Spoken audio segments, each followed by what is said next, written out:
In the xy plane, the graph of y equals to g of x is a result of translating the graph of y equals to f of x down 3 units and to the left by 5 units. If the function f is defined by f of x equals to x negative 3 the whole square positive 1, which equation defines the function g? Here we have two functions f of x and g of x.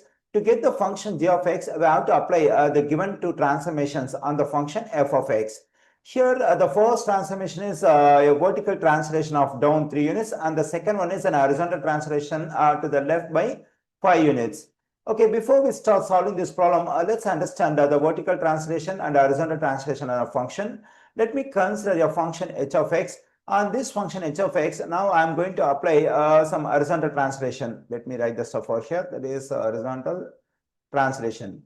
Okay, when we have horizontal translation, there are two types of horizontal translation. One is to the right and the other one is to the left. Let's assume we translate this function h of x 3 units to the right. When I translate this function h of x 3 units to the right, I have to subtract this 3 from x over here. Then we have h of x negative 3.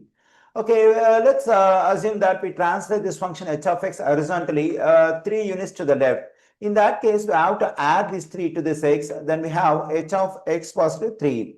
Now let's consider a vertical translation. Let me write the stuff over here. There are two types of vertical translation. One is up and the other one is down. Let me write it. Let's assume that we vertically translate this function h of x up by 5 units.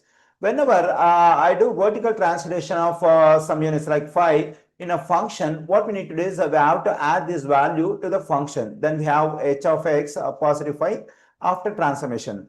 Okay, now let's assume we do vertical translation of 5 units down. Now we have to subtract this 5 from the function h of x, then we get h of x negative 5. So this is a function we get after transformation.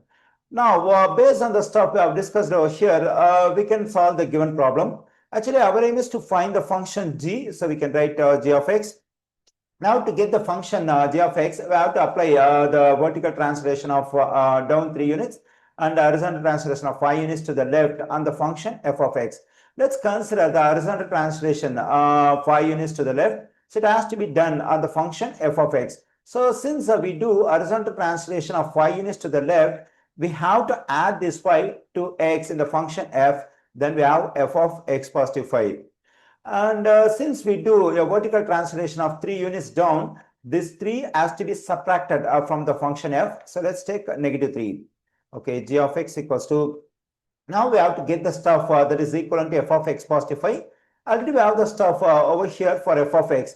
But at the place of x, we have x positive 5. So we have to plug in this x positive 5 for x over here to get the stuff that is equivalent to f of x positive 5.